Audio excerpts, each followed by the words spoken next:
Yeah,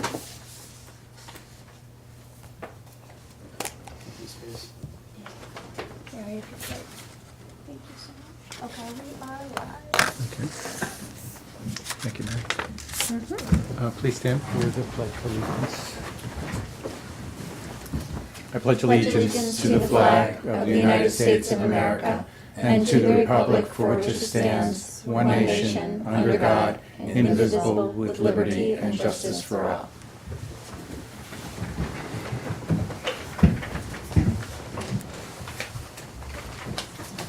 Trustee Cheney? Here. Trustee Foster? Here. Mayor Newhart? Here. Trustee Flora? Here. Trustee McKnight? Here. Stephen Gaba? Present. Okay. May I have the motion to accept the reports, the following reports: April 2024, Clerk's Office, Justice Department, Planning Department, Building Department, and Department of Public Works. So moved. Second. All in favor? Aye. And authorization to pay all approved and audited claims in the amount of $479,311.10. So moved. Second. All in favor? Aye. Aye. Aye. Okay. And we have a police report this evening. You do. Chief. Just some updates here. So last week, we made an arrest on an arson case. We charged a town of Walk Hill resident with arson in the second degree. It's a 5-month investigation into a house fire that we had in Lincoln Village.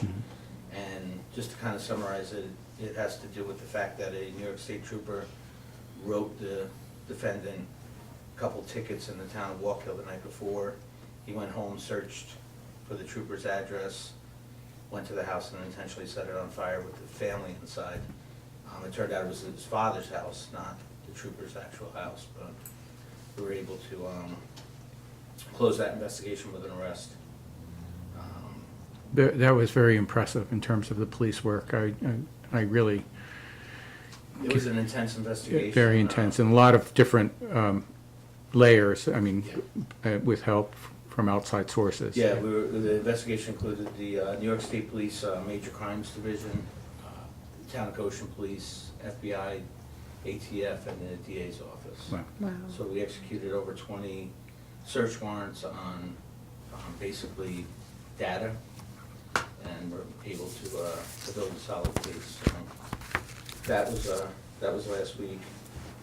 We also hosted a morning mixer with the Chamber of Commerce last Tuesday at the police station. That was very well attended. Tomorrow we're hosting Coffee with a Cop from 9 to 11 at Cafe Dolce on Main Street, so we're all invited to come and have coffee with us. Our 2 summer sessions for the Junior Police Academy are announced. Session 1 will be from July 15th to July 26th, and the second one will be August 5th through August 16th. The cost is $250, and that's handled by our school resource officers.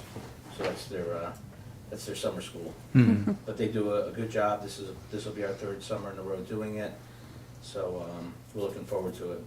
It's a remarkable program, and I know that it was your initiative, and I think it's just really grown, and it's so well loved and received by the community. We see kids all the time that Yeah. come back to us and tell us they still remember it. So we're glad. It's the SROs put a lot of time and energy into it. And how do they sign up? You can find out all the information's on Facebook. I believe they have until, I want to say June 1st. I'm kind of doing that off the cuff. Just double check me to submit an essay. So is that through the town's Facebook or the police? That's the police department. Police It's on- department's it's Facebook, on there, okay, yeah. We were notified that we are receiving a grant from the state for $189,000 to upgrade our technology. Wonderful. So that's a plus. So we're researching improvements with our communications, and especially tailing off last week, our investigative abilities. And then the latest addition is we are actively investigating an armed robbery that occurred early Friday morning at the Sunoco station right here on Main Street. So the detectives are working that, and anyone's got information, all tips are very helpful. Yeah. Yeah. And it's a real reminder that we, in this bucolic village, are not immune, and these things happen, and that's why it's so great to have a police force as responsible as you guys. I appreciate it. Thank you. That's all I got. Okay, it's Thank very you. good. I'll work on that. Great job. I'll double check that info for you before I leave. Okay, thanks. Okay, under correspondence this evening, we have a letter from the New York State Department of Transportation, secret determination of no significant effect for the 94 and 17A improvements. Also, we have two items under discussion. One is Juneteenth, and that is how we will treat it as a holiday. I think that is the question that's on the table.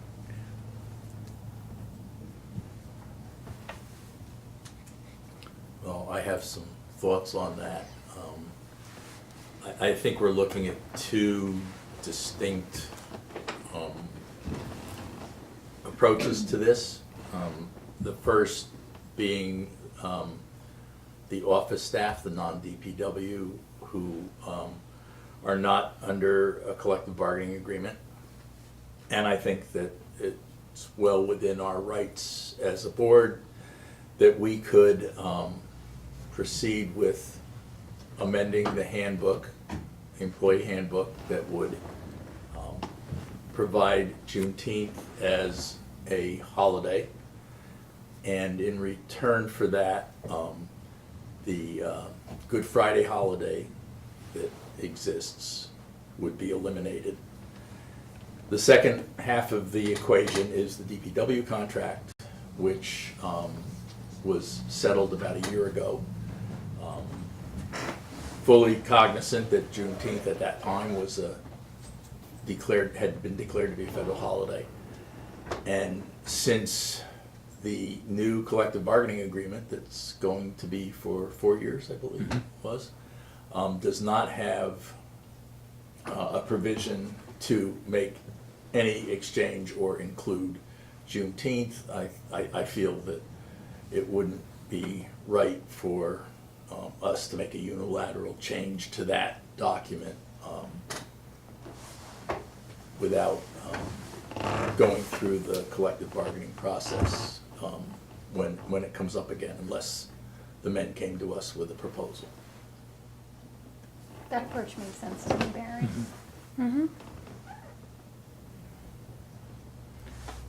Yeah, I mean, I have always had concerns about the Good Friday aspect. I mean, it doesn't really, it's sort of it has been carried along from contracts to handbooks, but from previous contracts, and it's not a national holiday, it's not is a it? national holiday, no. Yeah. And Juneteenth is a national holiday. That's correct. And as a municipality, I think that's what we aspire. And we, as a municipality, and just looking around the municipalities around us, I mean, we're not slacking in terms of the number of holidays that we grant to our employees. And I will point out, the county just settled its union agreements, the most prominent of which is the CSEA agreement. And in that agreement, Juneteenth was granted to the employees, but in return, the Election Day holiday was removed. So it was a kind of a one-for-one deal in that contract as well. And recognizing that, Juneteenth is, a very significant holiday, and, Right. and we should be observing it. Right. And the difference between a national holiday, a federal holiday, and, is, I think in this case, a very important part of it, so. Mhm. Steve, do you have any You have to context? talk to Labor Council about that. I'm sorry, Michael, it's just. No, I realize that, I just, in general. Juneteenth, I can tell you in other municipalities, is pretty broadly given as a day off. Yes, So I'd be very surprised if you didn't work out something, but that's about as far as I can go. right, of course. Mhm.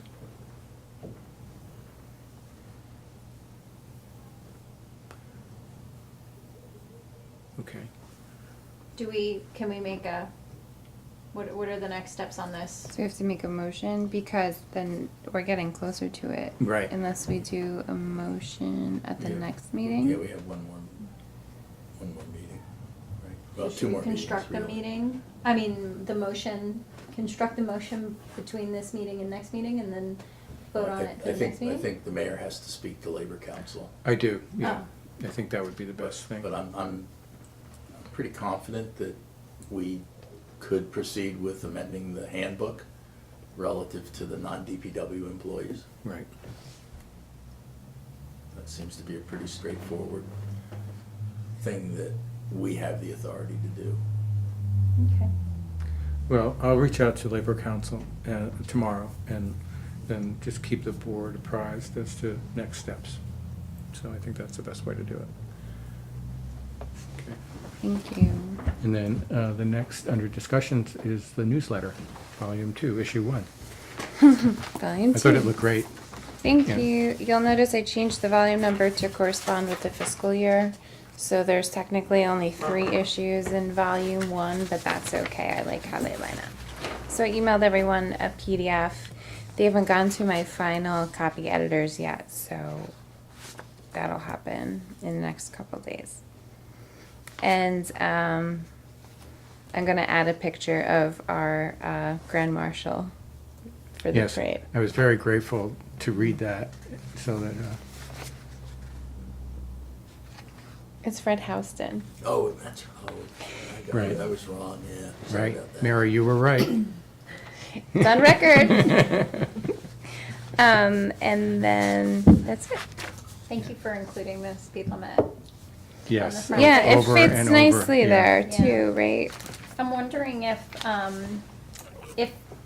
we end up pulling something out or shortening anything, if we could identify where the school zones are too, because the people are just going 40 plus miles an hour through the Galloway, school zone Mhm. still. Like it's Yeah. just a Okay. never ending, Right. very sad. So here's a kind of, well, you're here, you can help us. I don't want to incriminate myself because I always go the speed limit, but I know the school speed limit applies to when school's in session. Is that why you're saying we should include it? Because it's still 20 miles an hour in a school zone even during the summer? No, It's not not, according to the right? signs, no. Oh, so maybe It's that would only be when school's in- November. So yeah. maybe we should do it for the fall. That can Okay. be like an intro or fall thing. Okay, all right, and thank you. So we'll do that. And we'll probably have started Slow Down Warwick by then too, Yeah. so we'll have something Yeah. very good.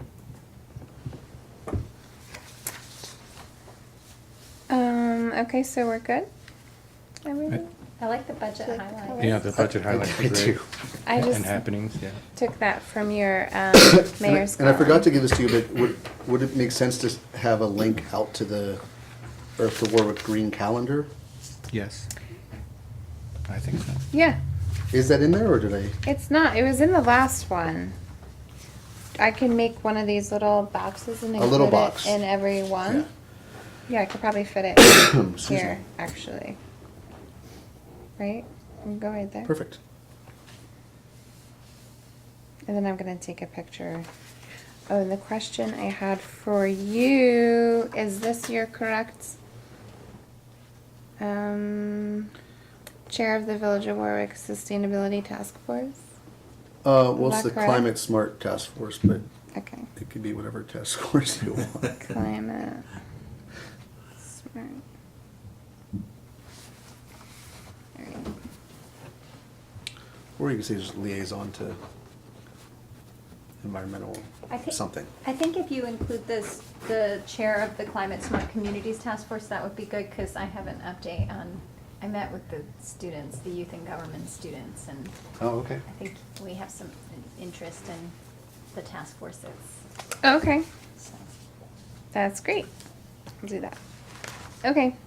Okay. Thank you. Is there anything else, CFA, did you want to have any discussion on? Yeah, and actually, I think Tom has a topic on right Oh, here. clean energy, right, okay. Just- Why don't we go into that and then, so Tom, I'm going to give you the Okay. floor. So we have a $10,000 grant from NYSERDA, and we need to decide as soon as possible what we're going to apply that $10,000 grant towards. I went to by the way, our partners at Hudson Valley Regional Council, they're excellent. They make themselves available. I can call them, bounce ideas off of them. I had a few ideas I bounced off, which they said probably would not get approved on short notice. So what they did is they gave me, I have 2 printouts here of the Clean Energy Communities Grant Projects Guide. There's one for more than $7,500 and there's one for $5,000 grant projects. Let's look at the $5,000 ones a little bit more straightforward. Because we could do 2, right? Yeah. Right, Because we so, have 10,000. and just to, maybe to jump the gun here a little bit, we're pretty close, I think, to be able to qualify for a $50,000 grant, which would be more substantial, but you can't stack them. Okay. You can't put those together towards the same project.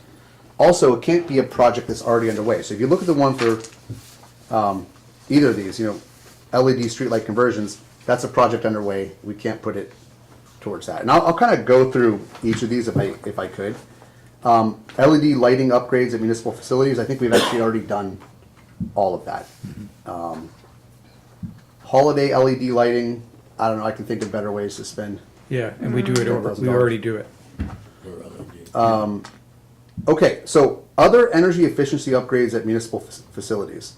For 10,000, here's the thing, we could get heat pumps in terms of a mini split unit. 2 of them, either potentially at I think we did that. next door. Michael, didn't we put the mini split in next door? I don't think it's a mini split, Oh, no. I think it's just a regular air conditioning exterior unit. So I saw some window units. I don't know if that's it, but anyway, for that cost, we may be able to get 2 mini split units for that building, which could be interesting. The other possible is, since we're building a new pole barn, Right. there's going to be offices there. Maybe that's a candidate for something like that. And I encourage everyone to look at these options, also with the idea of what's going to earn us more points towards more grants. Right. And that is one where if you have one of your buildings kind of, that's that clean energy, kind of like the heat pumps, you do get some points for that. So that's an option. I'm just going to lay out what I've seen as the options I've thought through this, and then I'd like the board to talk about it and ultimately decide. So the next one is an EV charging station installation. So humor me for a moment while I go on a bit of a sidebar here. I had a company that does this come out and look at the South Street lot. We have the existing unit that is, I'd say, underperforming. And it turns out we don't have the right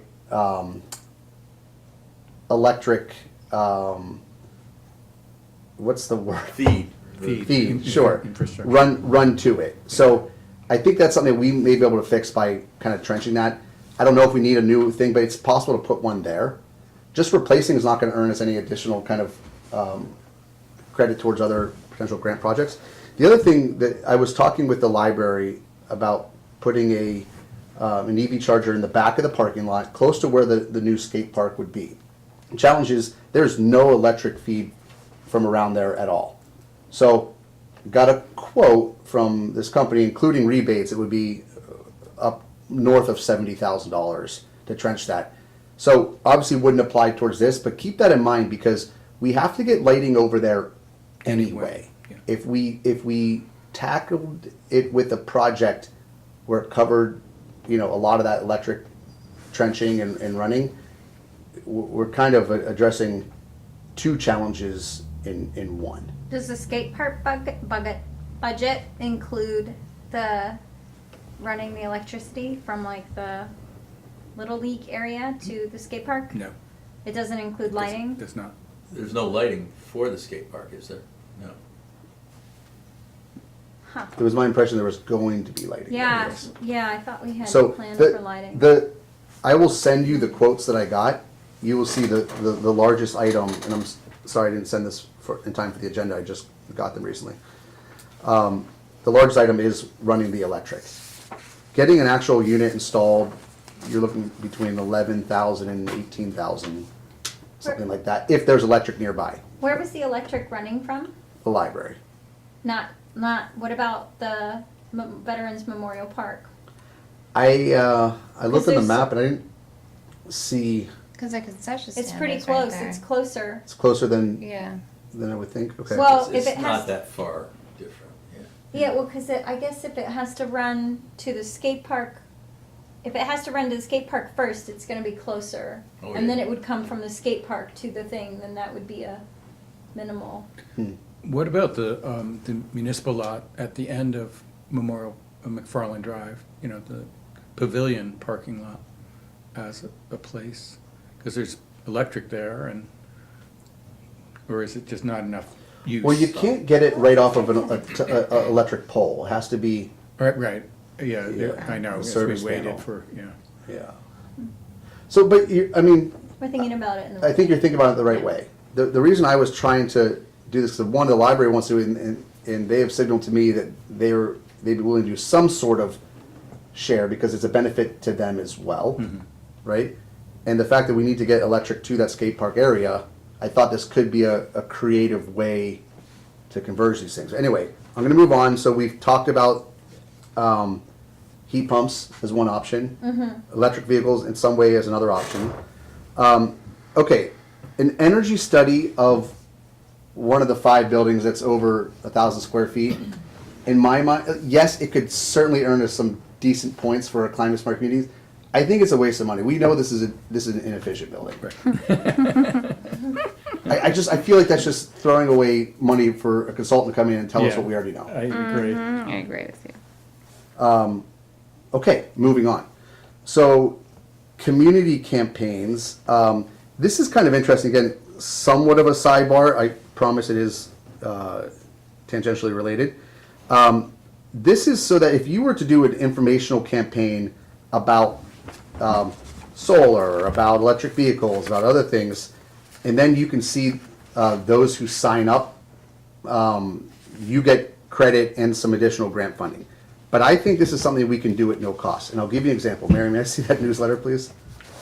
So in the upcoming newsletter, I wrote a paragraph which is written in the tone of being just an informational campaign. Where am I looking here, Mary? Okay, right there. Yeah. So it's just this top part up here. But if I'm reading this right, and I talked to HVRC about this, is we put the word out in this regard, then we can see through the New York State DMV if anyone in Warwick has then, after this, bought an electric vehicle. And yes, there's no way to know whether we influence that or not. Doesn't matter. We get credit for that as part of a campaign. We earn points and we earn some grant funding as well. And I looked up the DMV records, and there are, for 2023 and 2024 electric vehicles, in Warwick there are 90.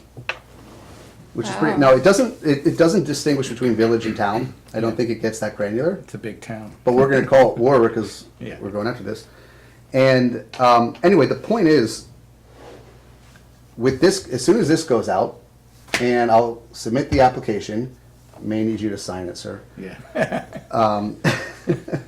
When I submit that, that'll be a campaign. We can earn, I think, maybe 5,000 more in funding. So the point is, going back, I told you I was going to get full circle. I think that's also potentially a waste of money to spend it on those campaigns because there are other ways to do that. Yeah, and On the the cheap. newsletter goes to every resident, That's correct. yeah. Okay, so we're kind of moving down the list here. Electric lawn equipment. I have no idea if there would be a need for that or not. Well, you know, instead of using gas-powered whackers, there are decent electric, you know, weed whackers and we do a lot of weed whacking around this village.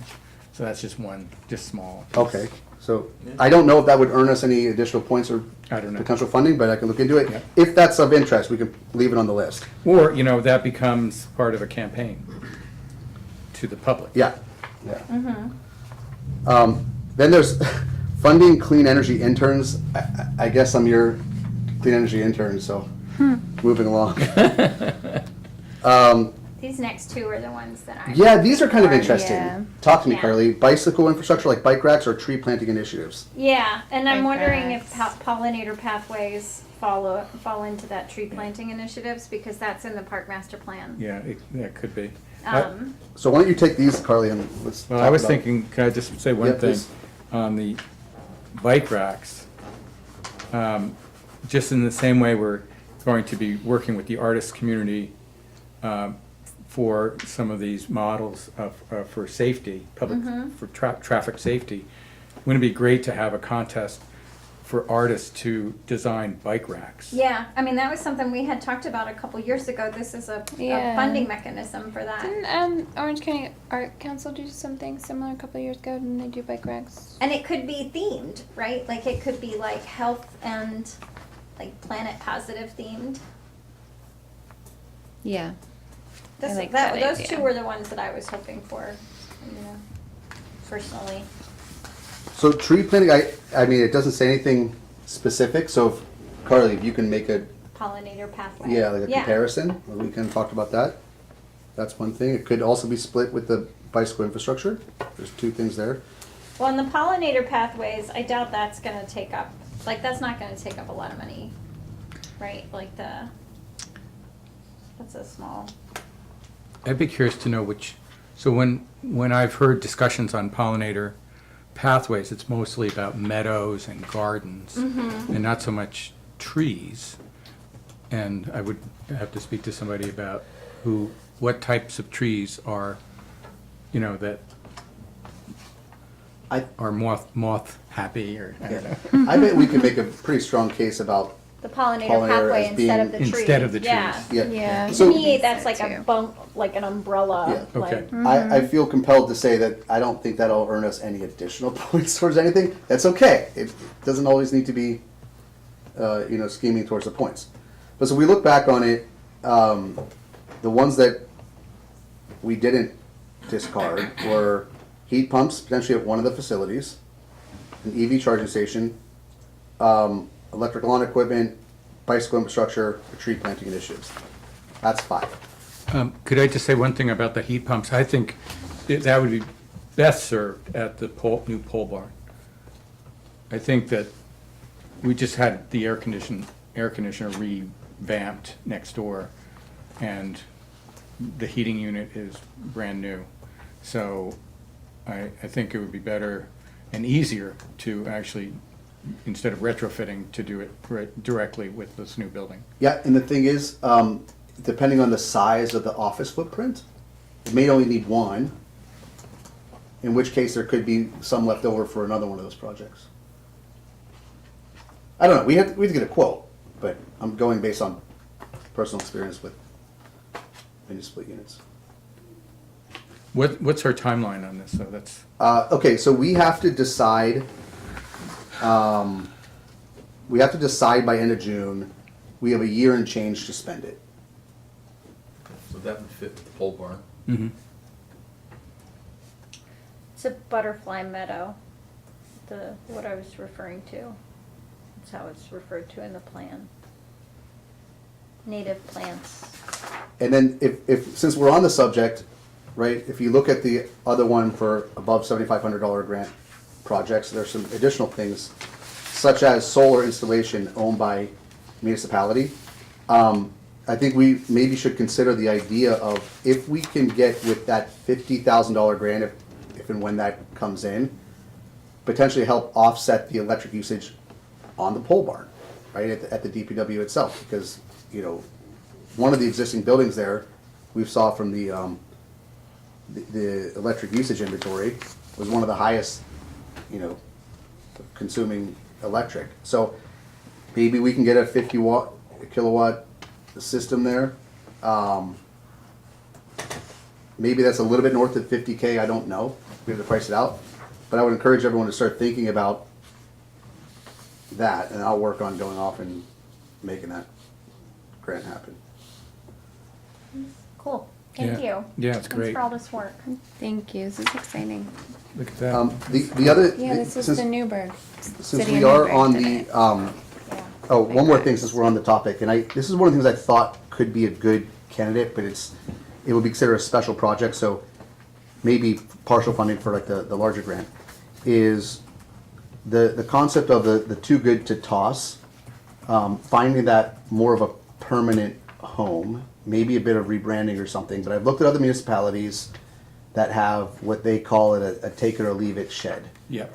And my thought was, with the 40-foot trailer where the DPW offices are now, instead of scrapping that, because I think it's past its useful life, we find a flat area by, maybe in the corner by the brush pile or something, put some gravel down and retrofit that shed to be more of a seasonal kind of too good to toss type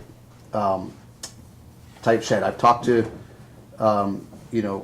valued community partners who are also interested in exploring the idea. It would be volunteer run.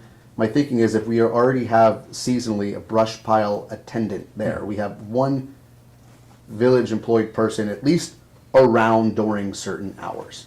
If we were to coincide that hour, not that they would need to do anything here, but just that you have a watchful eye there, and you have other volunteers kind of manage people bringing stuff in, people shopping for it. The idea is, if you think about, take the too good to toss, we do it one time a year, and we save about 13 dumpsters worth of items going to the landfill.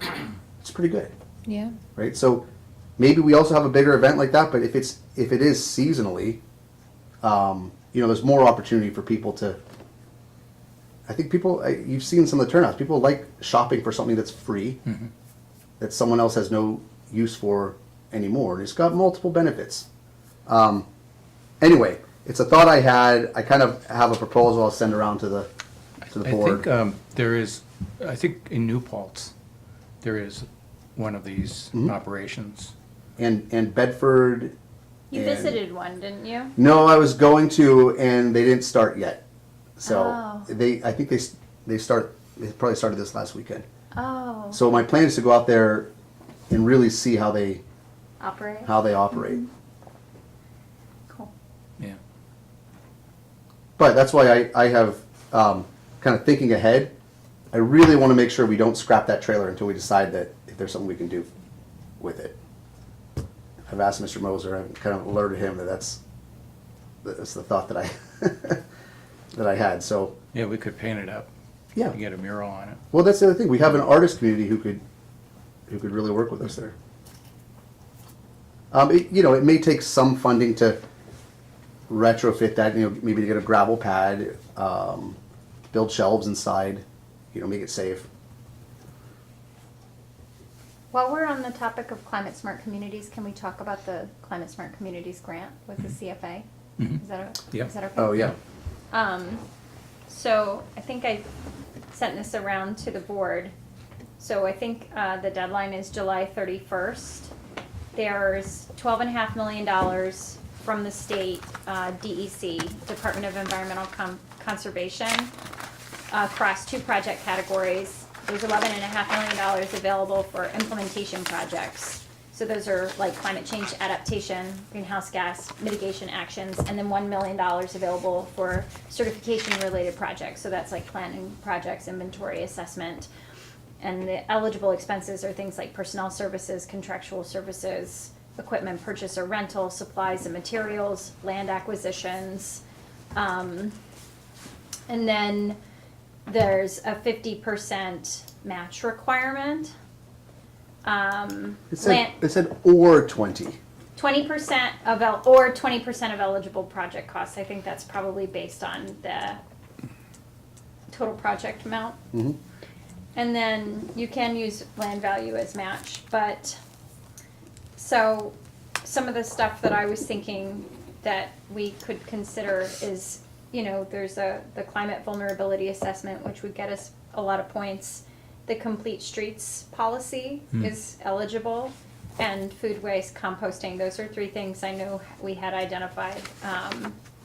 And so I don't think we have to talk about this today, but this, and Tom, I know you probably need a little bit more time to dive into it. But you can also, from an implementation perspective, biking, walking trails and lanes. So that's, we've got plans for that around a variety of areas. Mass transit improvements, so think dial-a-bus stuff that we've been talking about. The reducing organic waste, I just mentioned that. There's also the refrigerants stuff that I know Sustainable Oh, yeah, the Warwick cool does. Yeah. thing. But then you can also get grants to reduce. Anyway, there's just a bunch of stuff that's eligible, and I circulated a link to the deck that does a really good job of articulating what's optional. And then just under kind of the certification actions, and that's that $1 million total amount of money that's available. The award size on those is $10,000 to $200,000. There's the Complete Streets policy, as I mentioned before. I know we have already been working on the natural resources inventory. I don't know if we have to. I haven't done anything I want to. I think, yeah, because I think we could also partner with the school on that. And the climate vulnerability assessment. And yeah, those were the things that I thought would be worth us thinking about. And that's an opportunity. And then there's a couple other grant programs that are out right now as well. And then we're going to reapply. Who's that through? Is it the Department of State? The DRI? No, for the planning grant. Oh, yeah, okay, so we can talk about that as well. It's EPF has that, the EPF, Smart okay. Growth Community Planning and Zoning Grant That's right, Program. right. Are we applying for the form-based code through that Hybrid, again? yeah. Okay, yeah, that was what I was thinking we should do with that. Yeah. Come again? So last year we applied, we did a CFA application for rewriting our zoning. And Right. We did not get it, but we did have an exit interview, and they said we were very close. It was just, there were a lot of people. We were wanting- first losers. We were the first losers. So, but Carly, myself, and I was going to call him Witherspoon now. I know, I messed you up, Peter Fairweather. Peter Fairweather.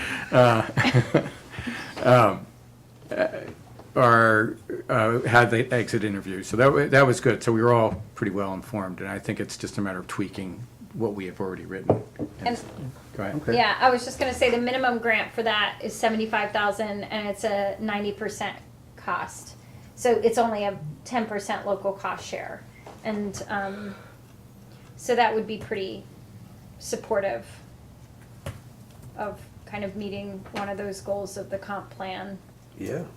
And then the final grant that I had been looking at was the EPF for the park, for park improvements. Right. And in the process of scheduling, they encourage you to meet with them to talk about your goals. And so we're in the process of scheduling a meeting for next week to talk with them about our Veterans Memorial Park Master Plan and get feedback on, what we would be most competitive for. So a minimum state assistant request of 75K. It says there's no maximum. Yeah. New York State. But obviously there's like an unstated maximum for sure. There is. I think you can calculate it based on how much money they have, how many awards they want to do. Right.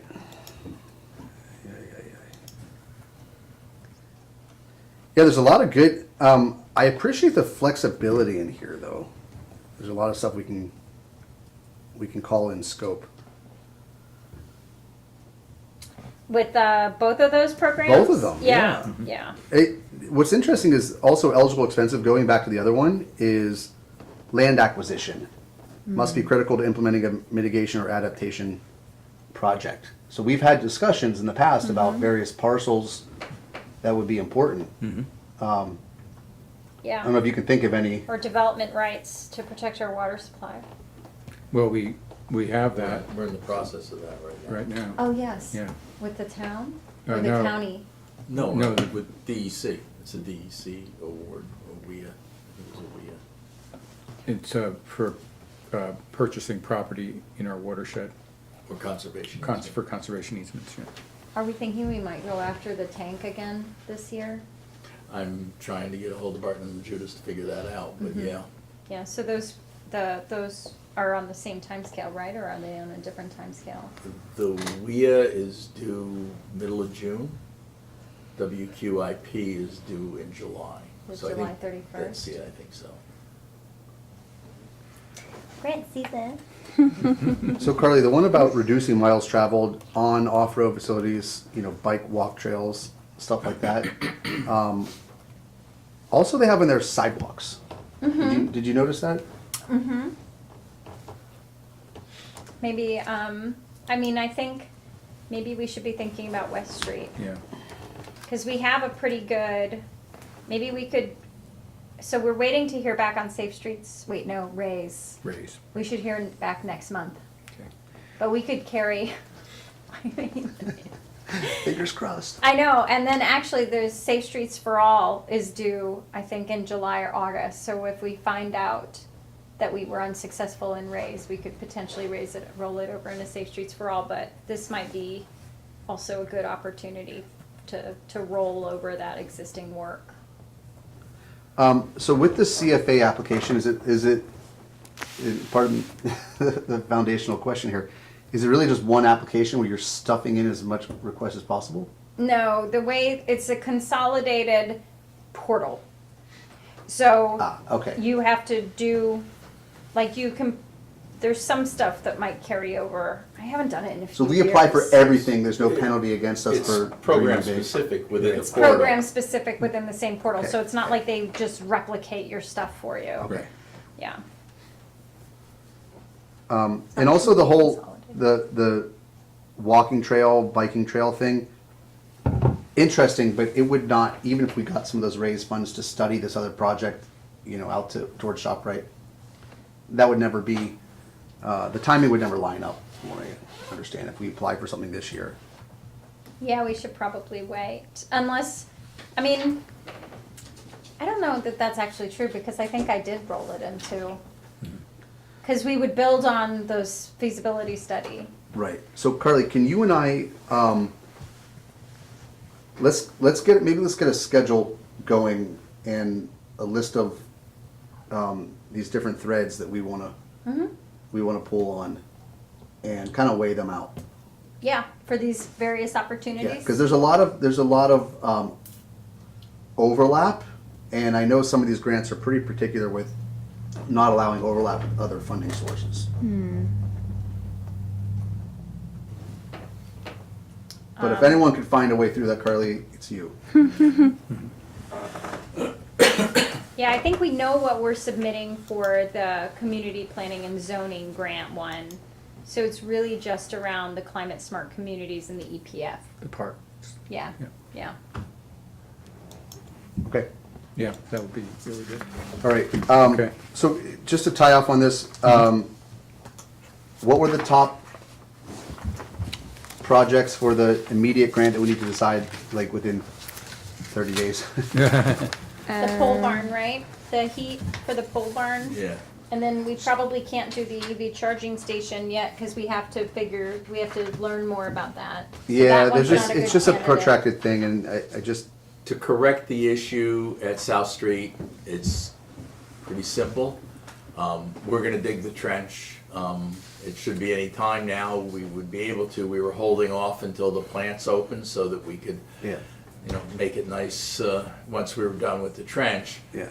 So have a second trench with a second line that would go to the unit, Okay. so that each of the duals has its own feed. The other thing could be is we take that one down, we put it in the garage for the time being and find another place for it, because the South Street one, that parking lot is the most visible, it'll get the most usage. And maybe a newer kind of level 2 kind of charging system there, I think level 2 is what we have, isn't it? or whatever the, Level 3 He's a high speed. is the Yeah, high that's the speed, higher and speed. that's probably, what, Expensive. $70,000? They were promoting them at. so maybe it's that, Nikon. so there are L2s, but of like higher echelons there. So anyway, so one thing to do is we could put a new one there, take the other one and find another secondary, tertiary spot for that. It's an option, right? But It's an option, but I think that we paid like $4,000 for to just do the replacement, and I think the new one was at Spring Street was like 12, something like that. So so it seems like it to go to another location with Mm-hmm. an existing one would probably not be funded completely by the grant. well, yeah. So there's two things to that end. Real quick, let me bring this up.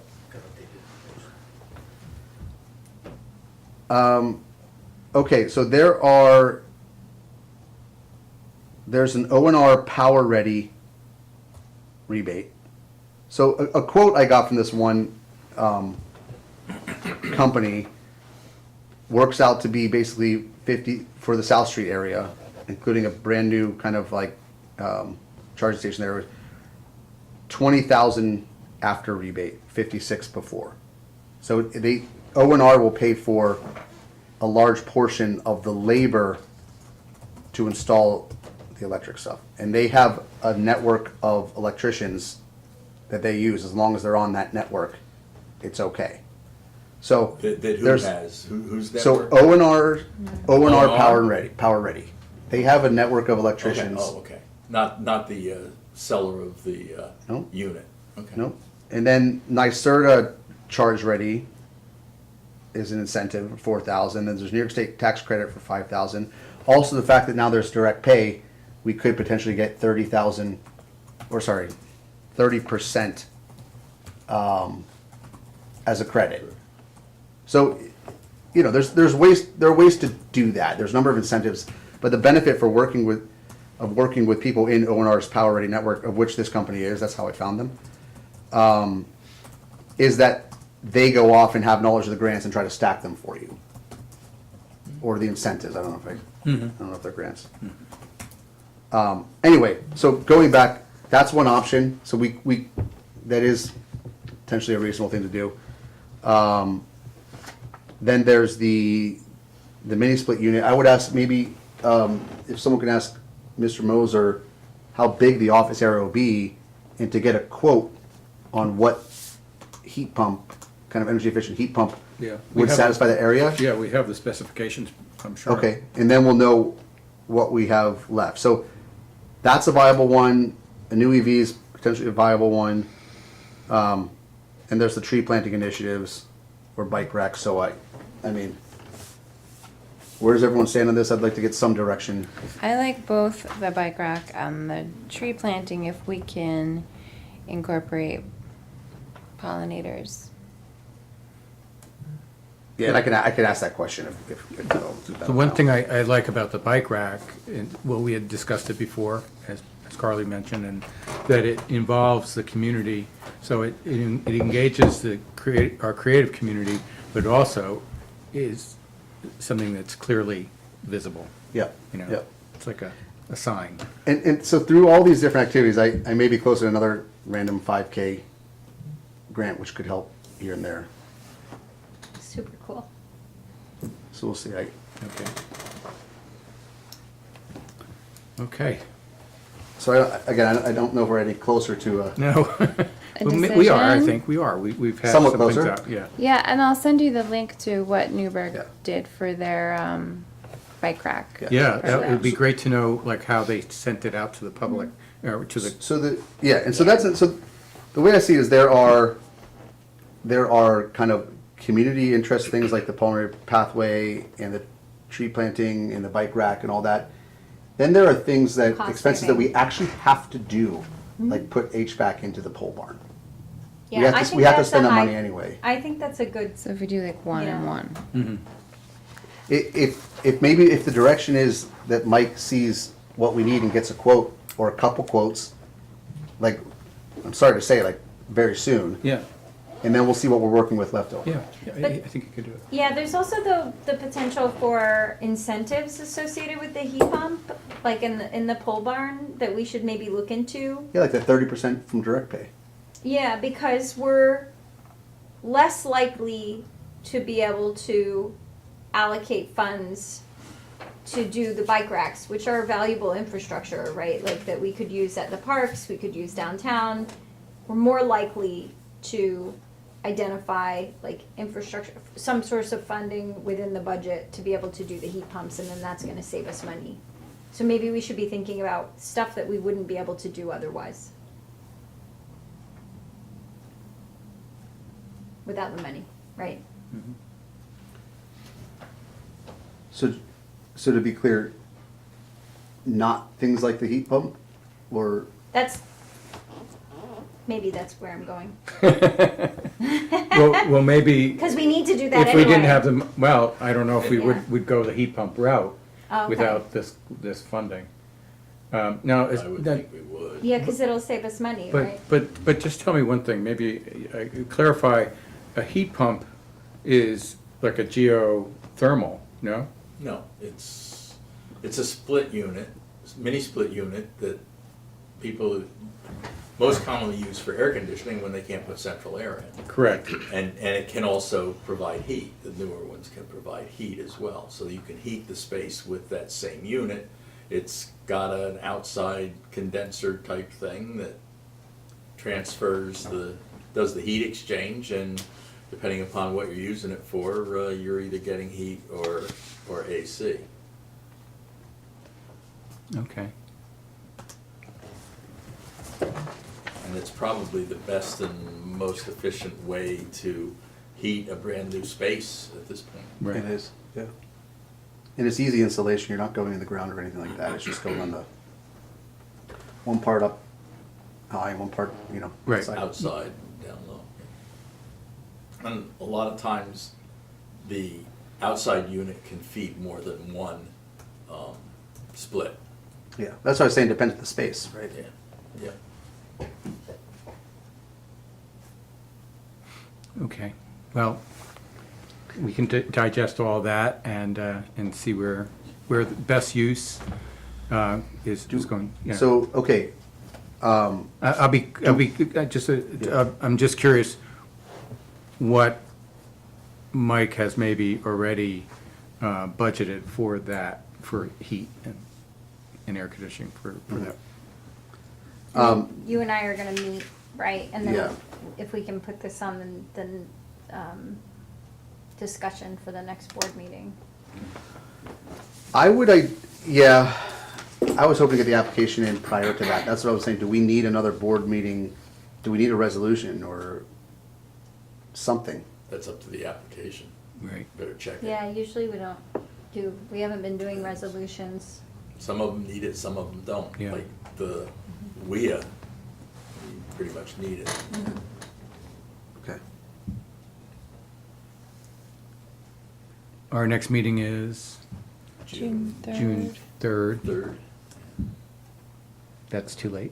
I think, no, I think I'd rather get it in sooner than later, Well, I I just know we're think on the we have a clock. direction, like as if, our folks, if we run down the details, like is the board comfortable with us assembling the application based on the findings that. of costs and stuff, Yeah. outcomes? I am. That we don't Yeah, have, and we yeah. can No just problem. report, we can just do an Yeah. inform on the. I mean, any of the ones Next we meeting? discussed, I thought were great, so, just Need a evaluate. resolution or not, or do you? I'm looking, I don't, Because it might be easier just to adopt one.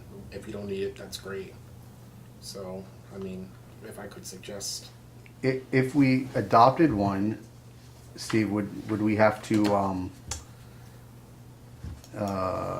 have the actual scope figured out in that resolution? I think if you approve submission of the application, you can say to be prepared by, Councilman McKnight and Councilman Foster. I guess you're doing it jointly, or is she just helping you, or how's this working?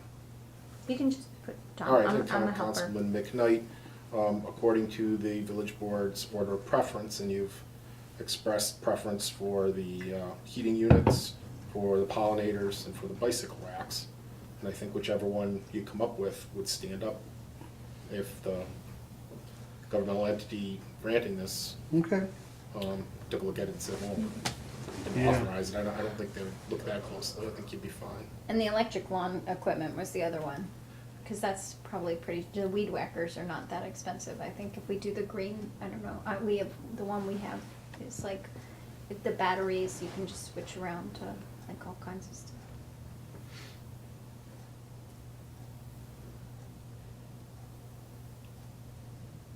I don't know if it requires a resolution. I'm looking, but I'll figure it out.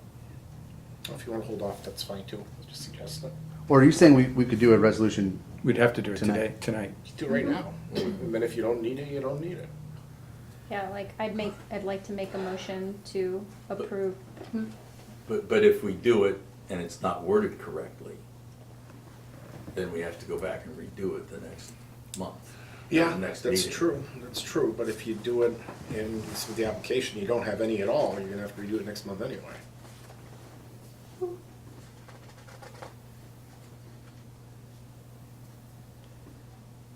Can I But make a maybe it's not motion? necessary. I don't know. You don't have to ask haven't permission to make a motion. Just do it. We Yeah. haven't even gotten a Like- public comment yet. Yeah, I know. I know, that's why I was saying that. Okay.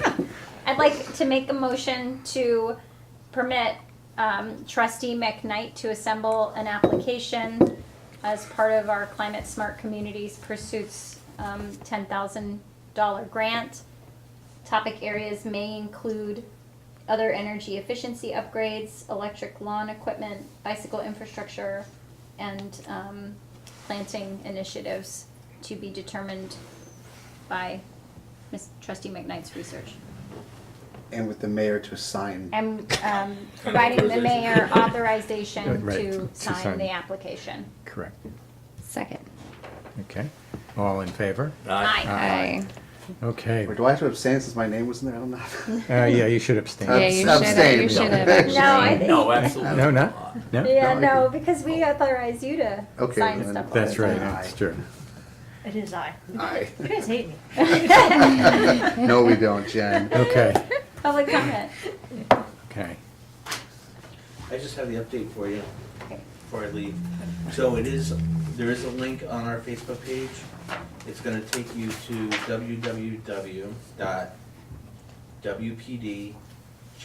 www.wpdjpa.com. Great, thank you. And then there's a link on there for the registration packet. And what's the age? 10 to 15, 10 to 15.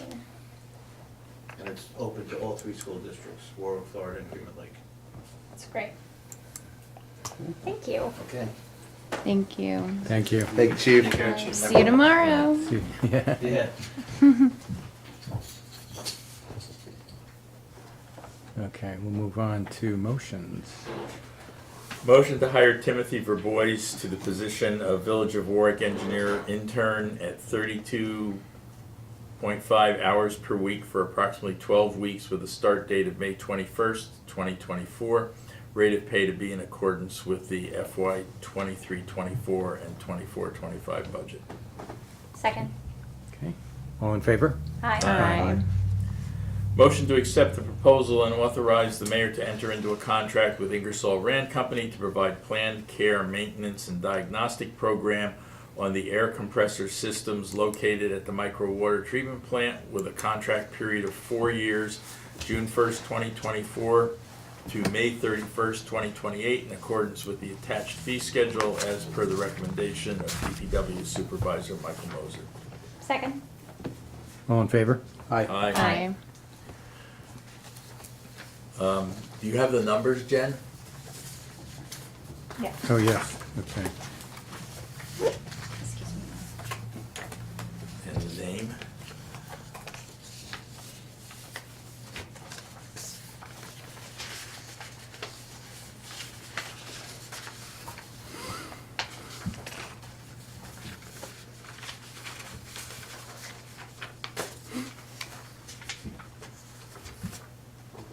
Okay, so this is from Northeastern. So we have natural gas, 0.5139 per CCF with a start. 0.5,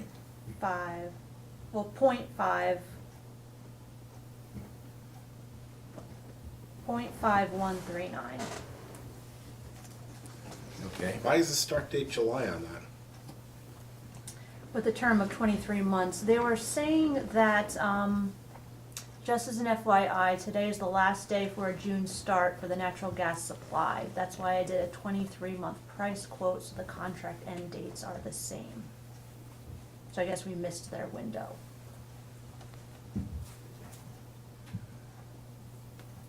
And then their electric quote is Also Northeastern? also Northeastern, is 0.09499 0.09499 per kilowatt. hour, okay. And start date is the June 2024, so that's a 24-month term. So June 2024? Correct. And the first one is June 1st, 2024? July. July 1st. 1st, right, It's for a 23 month months. contract, not Okay. a. Motion to accept the bid and enter into a contract with Northeastern for natural gas supply at the fixed price of $0.5139 per CCF and authorize the mayor to sign the same. The contract will be for the period of July 1st, 2024 to May 31st, 2026. Second.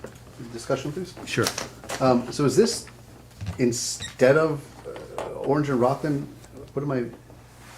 Yeah, I mean, we go out on the market for the energy part of our bill. O&R delivers it. So the M&R bid came in higher, but it's for 24 months. I don't know, I do, I mean, Yeah. I'm looking at the sheet. okay. Do I have the, I don't, I sent an email well, July 1. Friday. No, this one's July 2. I apologize. I'm mistaken about that. July 1, 2024 through June 30, 2026. But it's for 05299.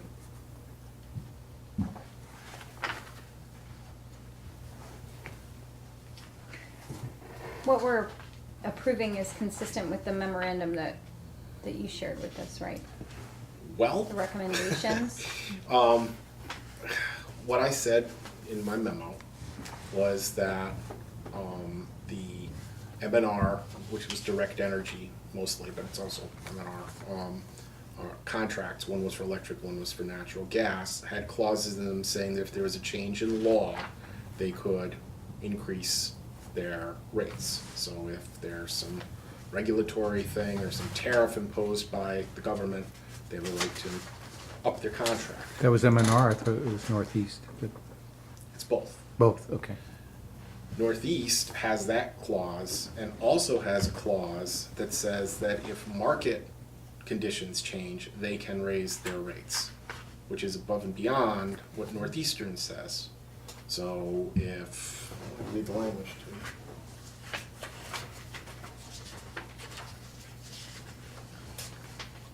Wait, who said that they could? Northeastern. So basically, if they're on the raw end of Yes. the deal, they can change it, but they won't let us change it. Exactly right. Yeah. That's not how agreements work.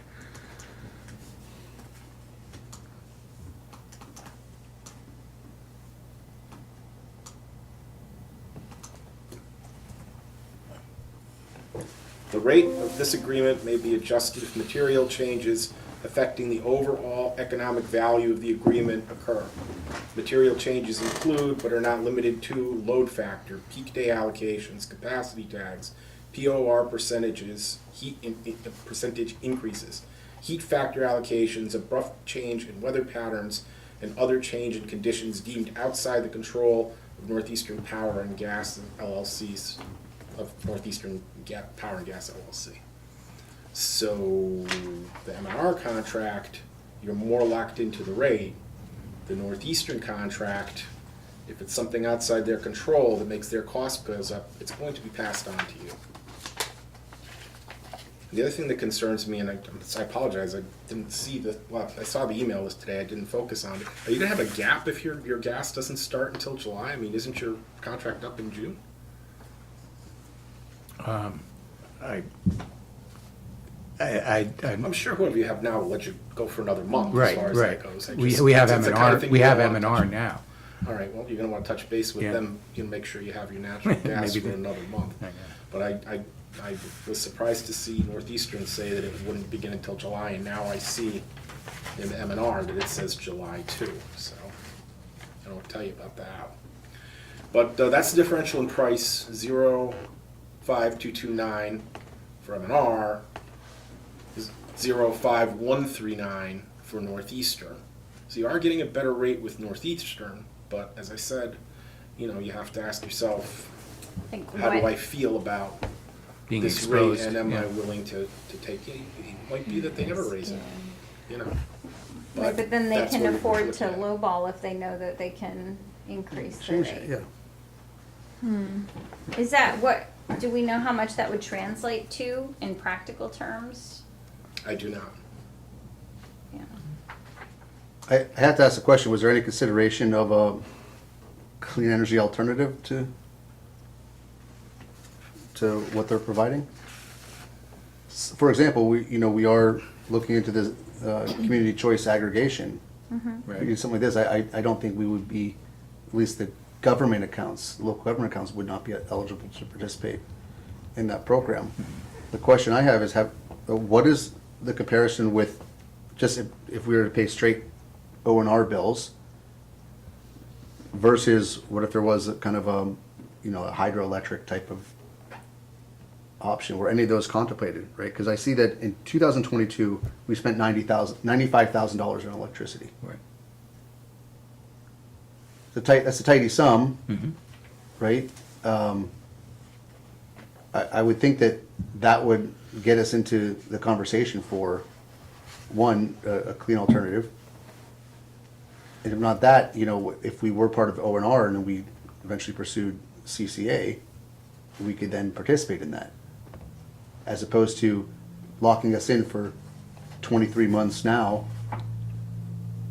and telling everyone else in the village that We would have to completely rebid it.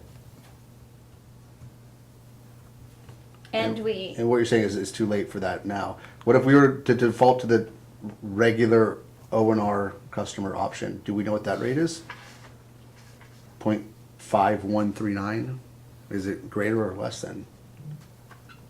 I don't know. I Yeah, can't- because I know that also goes with market rates. It can go up and down because with O&R, it's Yeah. the.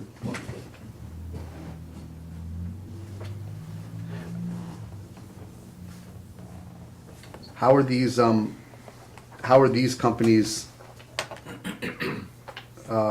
selected to be in the bid, or we just put it out there and they bid for Put it? it out and they submitted responses Right. to the RFQs. So this isn't based on clean energy suppliers or anything along those lines. This is just trying to get the best rate for the village. But those two things aren't necessarily mutually exclusive. They are. The energy field fluctuates quite a bit. Broad generalization, but generally speaking, the clean energy alternatives are a little bit more expensive. Without seeing any rates, it's, we can't compare. It's not a fair comparison. Either way, I am 1,000% against any vendor who wants to be able to change rates on their side, but not allow us to change the contract if it benefits them. That's not a good way to do business. Well, I think it puts us at a disadvantage, and if it does happen, it could be a real issue, especially over a 24-month period. What were the circumstances under which they could change the rate? I believe you read that. It's pretty broad. Yeah. Let's see here. The rate of this agreement may be adjusted if material changes affecting the overall economic value of the agreement occur. Material changes include but are not limited to load factor, peak day allocations, capacity tags, POR percentage increases, heat factor allocations, abrupt changes in weather patterns, and other change in conditions deemed outside of Northeastern Power and Gas LLC's control. So the first half dozen of them probably, or first 4 of them probably don't apply to us because we're not gonna change our load factor substantially, we're not gonna change our usage substantially. It's anything outside of their control. So unless they're doing it, if their cost goes up, so they can't try to get more profit out of you. But if something in the market happens that increases their costs that isn't their doing, they can pass that on to you. Isn't that why we see variation in the O&R cost? Like it's market rate? Yes. Yeah, it's market rate. So that seems like, does that mean that ultimately we'll just be billed at market rate every month? They could potentially do Well, that? they Do have to give you renegotiate? notice that they're increasing it. It's not an automatic change. It's one step removed from market rate. But But then- you don't have the protections in this contract that you do in the Is there, NR. is there a termination for convenience? For clause? them, not for you. Again, I look forward to never doing business with them.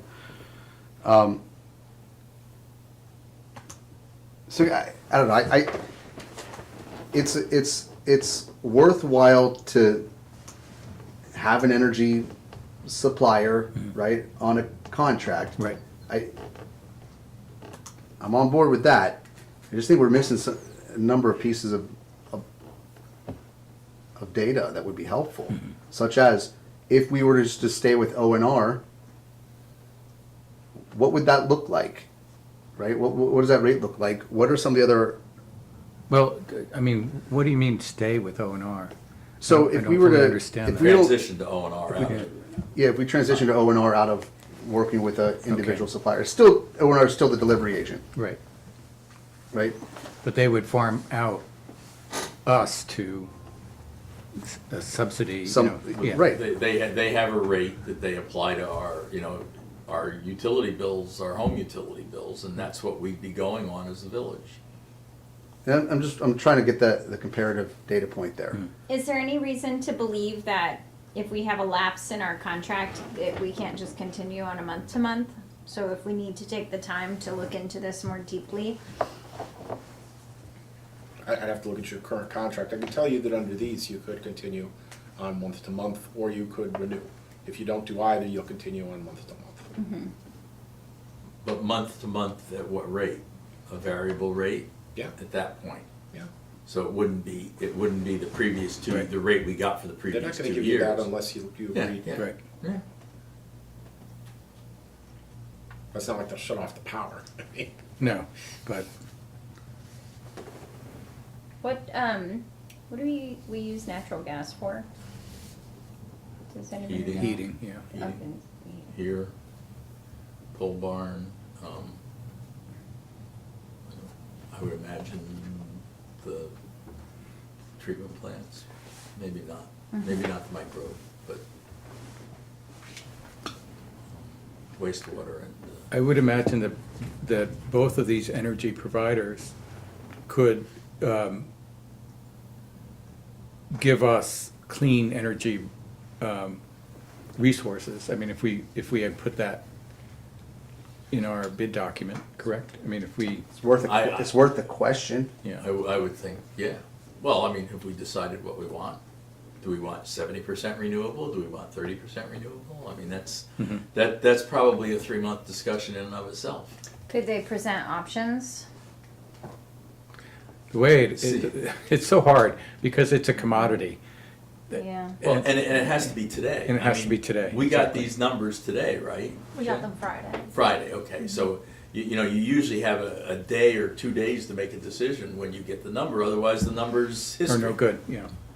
And that's what happened the first time around, so. Yeah, I guess I just wasn't aware that we had to go out to bid. But on the other side of that, thank you for doing the legwork. I recognize that and appreciate it. I do just, okay, there's a couple vendors that I think I would hope disqualified themselves for not being easy to work with. But for the other ones, I mean, is there less than a 23-month term or something? Because look, if we, let's say 12 months from now, if we cautiously proceed with the community choice aggregation, we should have that flexibility for the municipal accounts as well. Well, I don't think that we'll be there in a year, do you? In terms of community choice aggregation? I would hope so, that we would have at least somebody on board and be doing the public The outreach engagement. and all Well, and that have- part, yeah, that part. And have gone out to bid and looked at the opportunities and things. I would hope. I mean, you I know, saw, How we close haven't are even we to issued an releasing the RFP for that. RFP? We Yeah. haven't even issued an RFP. But for we that. have all the content. but you saw what for they it. did when they came in April and said, we're starting our cohort in May, and then through July and August is their educational period, and they expect to sign something by the end of the year. So you saw what it could look like along that path. Yeah. Well, where are we at with releasing that RFP? Is that with you, Steve? No, I don't have it. Because we had drafted it. We have it. Not drafted it. We got it from the state and we shared that. All right, maybe. We did, no, I think you're right. Yeah, okay, so we just need to dust that off. Okay. Could we, so Steve, could we authorize, instead of it being 24 months, 12 months, and then that would give us an opportunity to, You had bids submitted under your, and this is subject to competitive bid, for a 24-month basis. Right. You cannot Change change that, that okay. now unless you went back to both of them and said, are you willing to hold those bids for a 1-year period, which they may or may not be willing to do. 1 year isn't the same as 2 when it comes to these figures.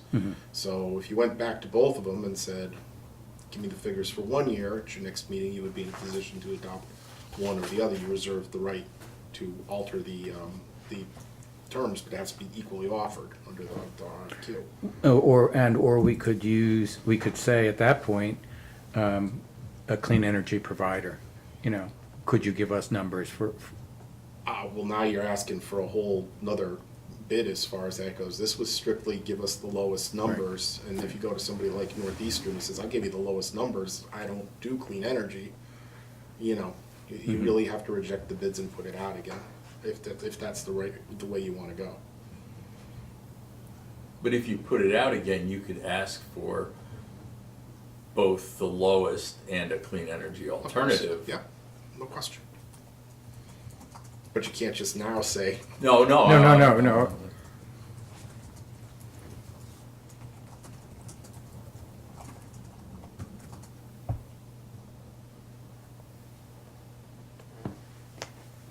if it wasn't for 2 years, I would recommend that the board just go ahead and approve it for 1 year now and work things out.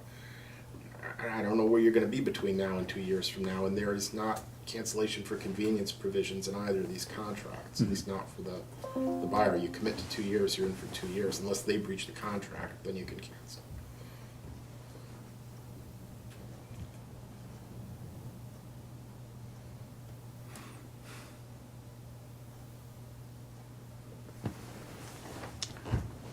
so the questions I think that are on the table are, do we approve a contract with Northeast, who has a clause in their contract that is not very forgiving and actually may be detrimental to us? In that event, then we have the capability of going to Plan B, which would be M&R. Or do we not move forward? Basically, I guess we would be throwing out the bids and rebidding it. Yeah, that's Yeah. basically it. Now, keep in mind, the electric bill M&R came in lower, so Right. you might wanna maybe view that differently than natural gas, I don't know. Is it possible to give M&R a call and ask about the renewable? Sure, of course. You No. bid it for lowest cost, gas and electric. If you awarded it to them for lowest costs, gas and electric, and then turned around and said, we want it limited to clean energy, I think other companies would have a right to kick about that and say, you've really deviated from, it's not just a change order, it's really Yeah. a different animal. Yeah. Not in terms of the service provided, in terms of getting bids, I mean.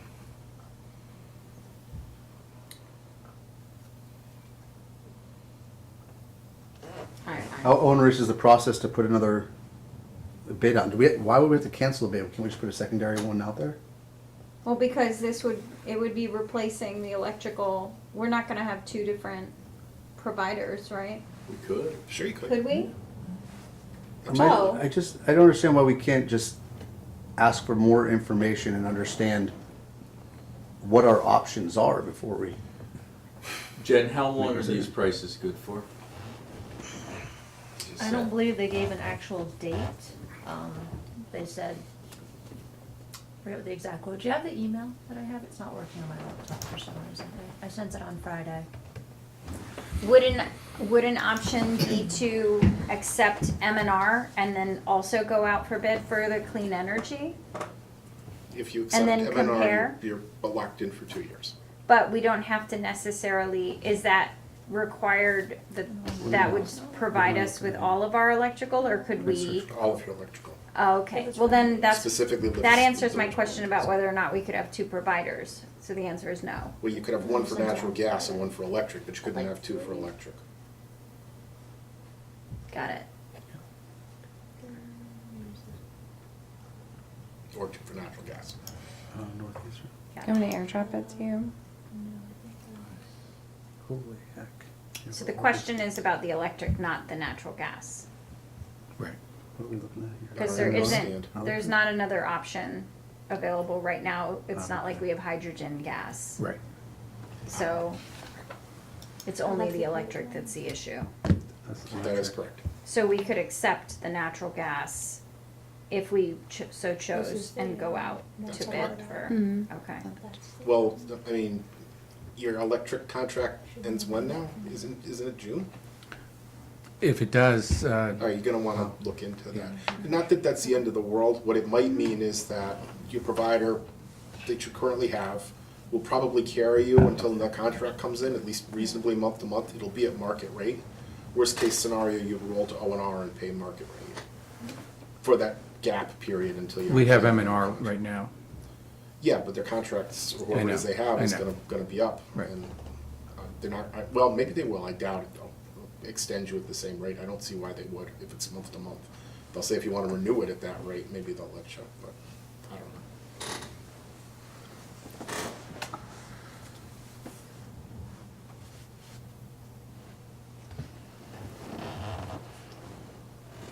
So what is the motion that we have on the table? Right now, we have the motion for Northeastern that Barry made, but no one seconded it right now. The motion for electric. No gas. For gas? For gas. We From seconded it, Northeastern. but we We did seconded. discussion. Yes, correct, but no one, it was seconded? Yes, it was. Yeah, Yeah. that's how we got into discussion.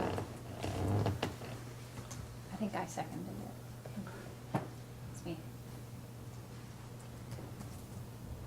So gas does not have the same CCA type concerns as electric, right? Right. I still have a major problem with a company who is, where their contract is completely favored towards them and not mutually beneficial. Well, neither of them are mutually beneficial, but there's no escape clause in the M&R. Northeastern has that ability to change the rate. So there's no termination for convenience for us in any scenario. And Northeastern has the ability to change their rates based on whatever's outside their control, which they can make the case is anything outside their control. What's that price comparison between, for natural gas, between M&R and, Northeastern's at, 0.5139, And M&R is? M&R 0.52 something. is 5299.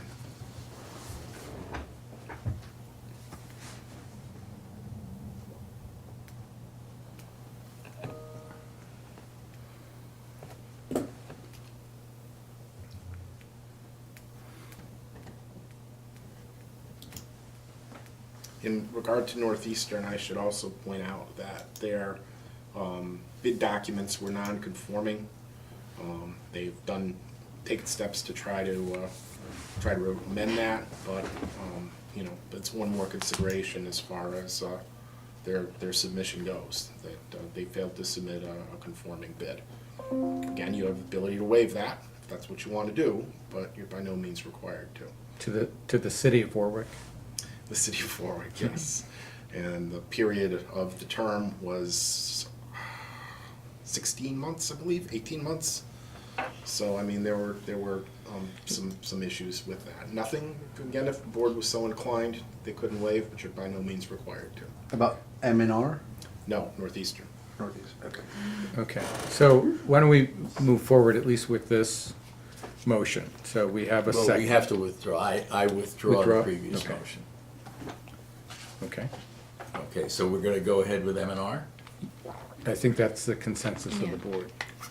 Motion to accept the bid and enter into a contract with M&R for natural gas supply at a fixed price of $0.5299 per CCF and authorize the mayor to sign the same. The contract will be for the period of July 1st, 2024 to May 31st, 2026. Is July This says 1st June correct? 30, 2026.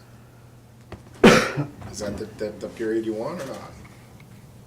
What I'm reading off of says May 31st. Yeah, because it was 24 months from June. Do you want 24 months from July is what I'm asking, or do you want 23 months? This would give you 24 months from July 1, 2024 through June 30, 2026. Okay. But you don't have, you can take 23 months if you want 23 months. That's what, Do you want, it's 1 month. Do you want an extra month or not? I mean, Their bid was for 24 months. We should yes, stick that's with the what we 24 insisted months. on. Okay, then that would be. Then it'd be June 30th. 2026, exactly. Second. Okay, okay. Yeah. Discussion, did I ask? Okay, all in What- favor? what- I'm sorry. Close, close. Who was the non-conforming? Northeastern. Northeastern. Okay, I'm good. Okay. All in favor? Aye. Aye. So we are going to then, What are we doing with Electric. electric? we're going, What are the numbers for electric? Does electric have the same thing with Northeastern? Northeastern is the high bid on electric. Electric, they're at 0.9, Do we have to read 499, it, the motion? and then direct energy's at discussion? 0.8782. And we don't know how long it's good for, right? Their quote. Has that been established? I don't know how Jen? long they hold them. How long do you know? I don't believe they said No, specifically. but it's the one, there's a new quote every few days as far as. And I let everyone know that the board meeting was today, so. I'm sure these are good through tonight. So is that a 24-monther also? Yes, they're both 24 months. And what's the start date on that one? June 24, but I'm sure they mean 2024, so it's June 1, 2024 through, May 31, 2026. Okay. I'm not wasting my breath now, am I? Okay. Before we. I just, I think that it's, yeah, the decision is whether to move forward or whether to do an investigation and rebid.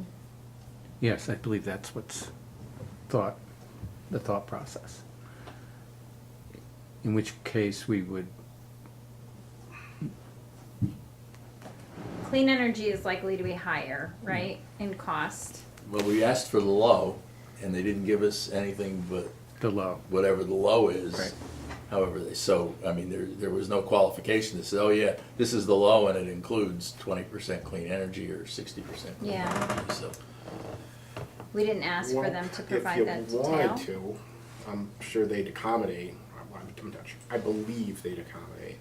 I think if you went back to M&R and said, look, we didn't make any decisions, hold all cards, the board's gonna consider it its next meeting, but before we decide if we're going to award this to one or the other bidder, or we're going to reject all bids and ask for clean energy, could you tell us what the cost of a clean energy bid would be? it's, you can't take it if they give it to you, you understand, it's just for informational purposes. And then come back and they say, well, if you want a clean energy, you know, as opposed to direct energy, smart test, and Constellation, they give you 3 other low quotes for clean energy. Now, as Barry pointed out, there's clean energy and there's clean energy. If you want 100%, you're gonna have to specify that's what we want to quote on. If you want 30 or 70 or, Well, we can also ask them what our compilation is for this quote, because it doesn't include it, right? It doesn't say what the mix is. it does not. Yeah, so that to me seems like a totally reasonable question. And then, But I can't promise you they'll say yes, I just think they will. If they say no, you're no worse off than you are now. You kick the can down the road to your next meeting, unfortunately, but there you are. Unless you want to decide tonight. can they, I mean, they didn't articulate that the deadline around holding the cost. It's usually a What's 2-day window, gonna 3-day happen window. if you At the move this to the Okay, next so meeting, it's- you're No gonna good, get there'll be two no good sets of- tomorrow morning. All right. And they may be higher than this, they may be lower than this, you know?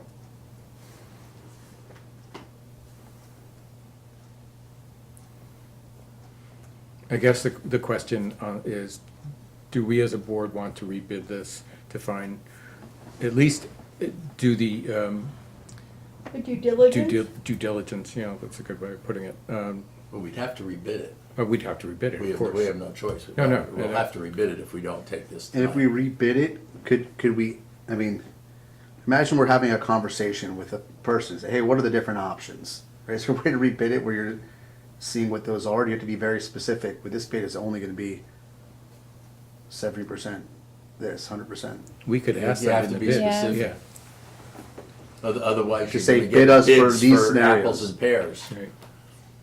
Right, the point is we can have a bid where we ask 5 questions. Well, you can say, give us a bid for, your lowest bid. Give us a bid for 70% renewable. Give us a bid for 30% renewable. You know, Lowest you bid. can ask for multiple Right, okay, things, okay, no all right. question. But My- the my issue is, we're opinion- gonna have to wait until, when's our meeting, June 3rd? We're probably gonna have to wait until, May. May 31st or June 3rd to get the bids in. They're gonna have to fax them in then because it's got a, Right. you know, it's a very short window they Right. have. It's the before same it thing that we did, passes. but Yeah, in this case, it was just the lowest. What is the lowest price? So it would be a few bells and whistles. Feels almost like high-pressure tactics dealing with these energy companies. It is. Well, It the always has market, been. the Yeah. market just shifts so quickly. I think it's worth doing the due diligence, despite how it shifts up or down, because if we're gonna lock ourselves into 1-2 years plus, we should see what the options are. Mm-hmm. And I would ask that we don't have Northeastern rebid. They can, well, You Do you can't, need? We don't have a reason you to can't exclude. you exclude. can't Yeah. They exclude people. we can let them know that they'll be thrown And you out if need they like a- include that. Minimum.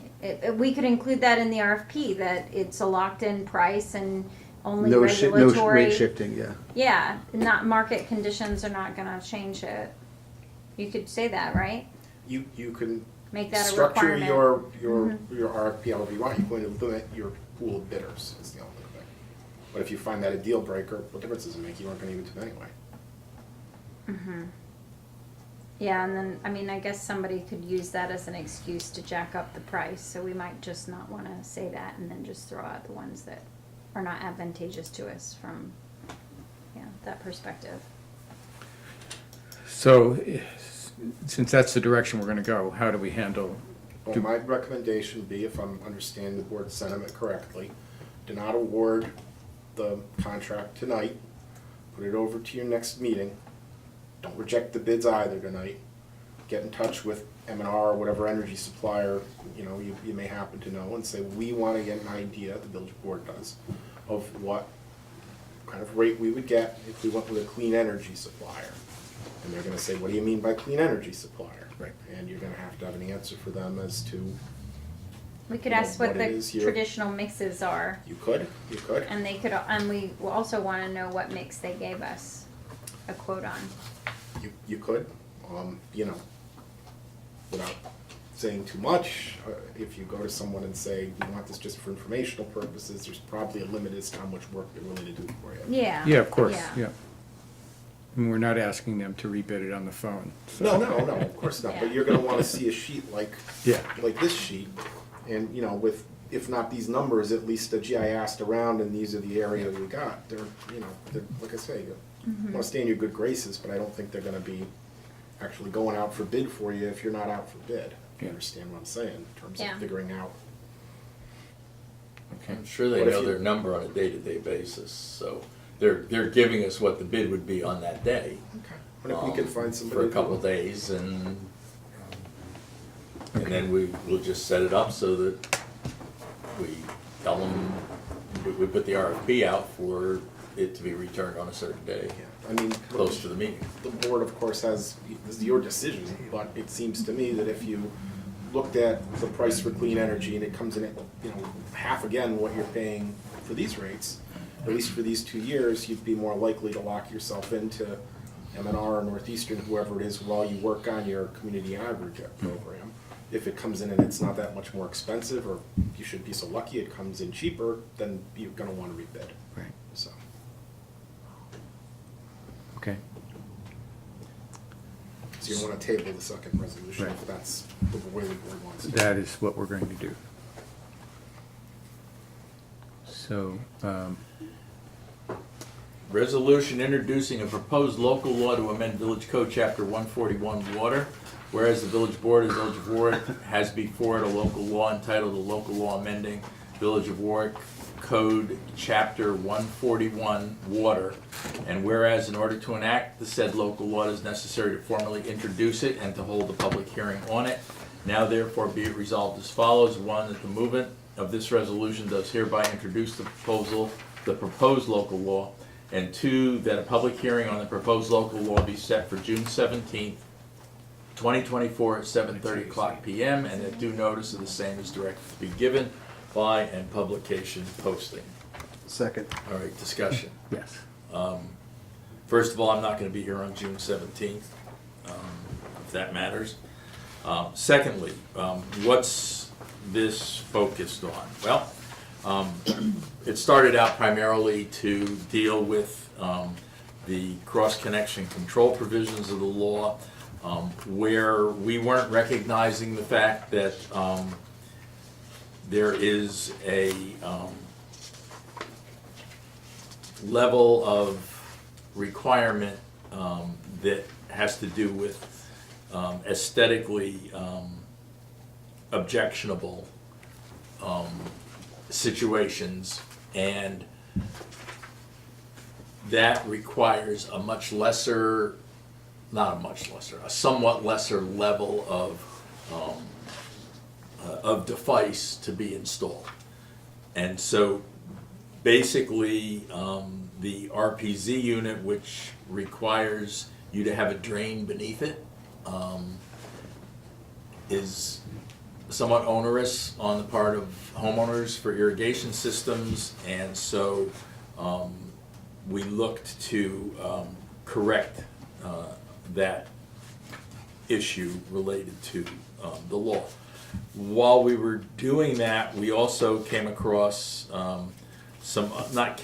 we had been looking at other things in the past that needed correction within the law. It was mostly to get further clarification, and that's what's been laid out in the document that the council provided us.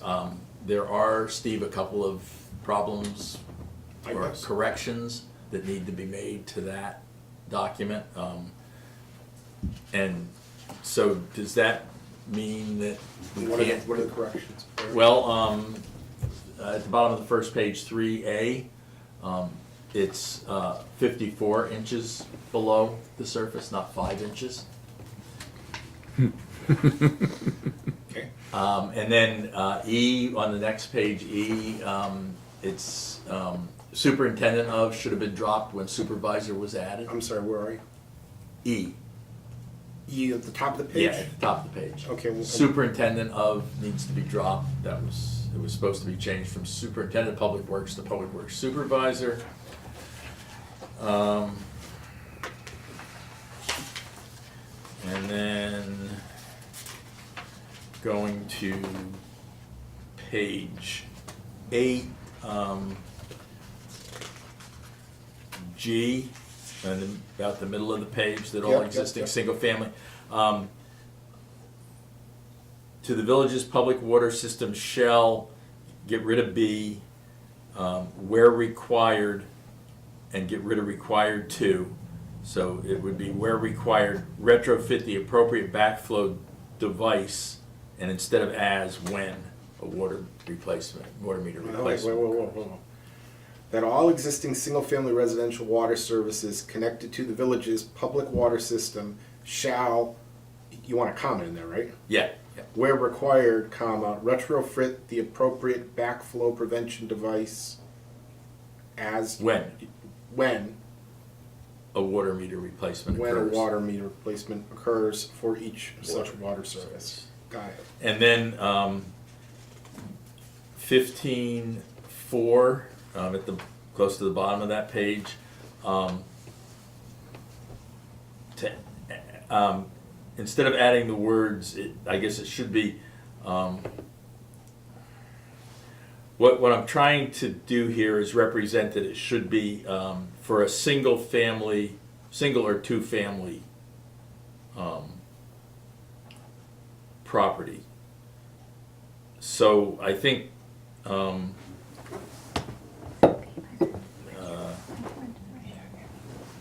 a single or two family property, or I'm sorry, I have to go back to the source document to see what that says. 15. While you're doing that, there's two 15s, so that should change that. 215's where? On the same page of page 8. 15, 1, 2, 3, 4, and there's another 15. Ah, thank you. 16. That's the last one, thank goodness. Yeah. What is this? 4151.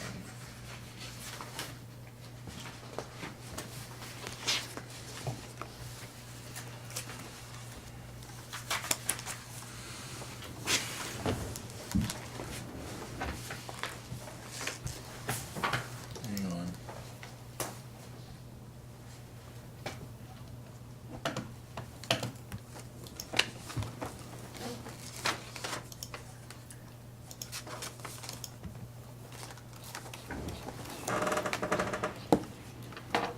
Okay. All right, 141, Got a paper plan? 51. See those? What? Is it antique? Subsection It's an antique. Probably haven't seen this since high school either. I know I have it. Fascinating. A. Subsection 12.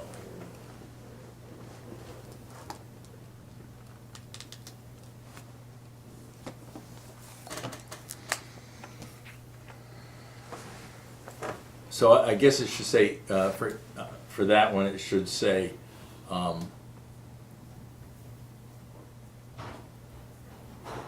other than single or two-family residences. Other than single or two family residences. Okay, and Tom just pointed out to me that there's a duplication in the number of paragraphs. There's two 15s, so the second 15 at the bottom of page 8 should be changed to 16, paragraph 16. Okay.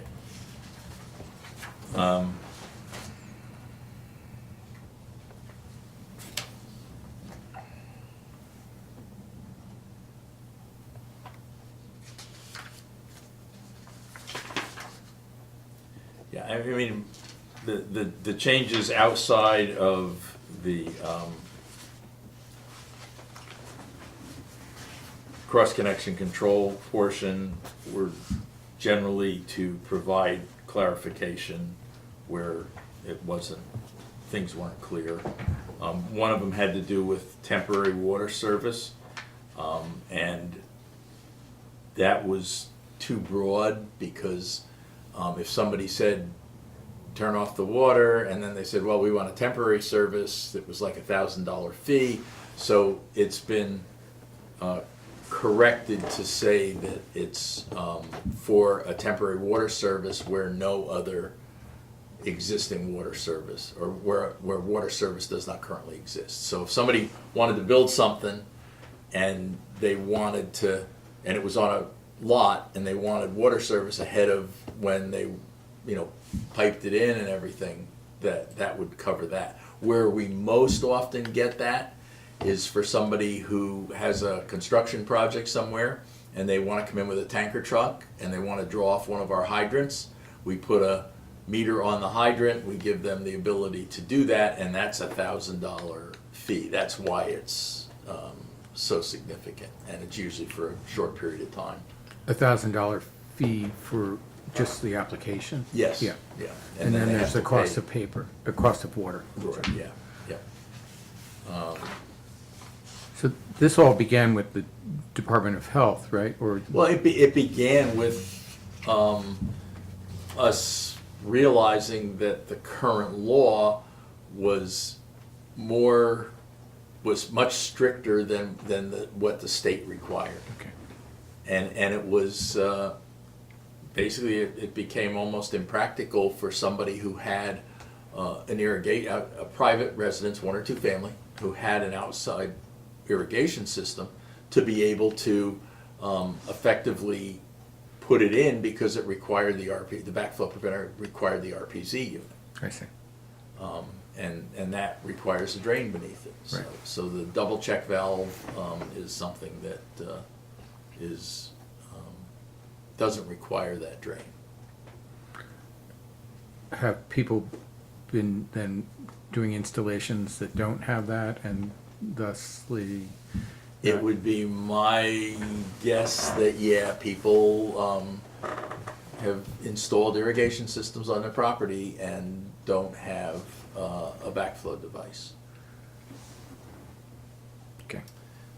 So let me say if I could please, 2 things. The first thing is, if you want to introduce it tonight, that's fine. Introduce it with those changes. You already made read your motion, and so as corrected, I think would be the words I would use. Okay. And I can make these changes and get it to Raina or Jen in the morning, and they can post it. The other consideration here, though, is you're not going to be here on the 17th. That's correct.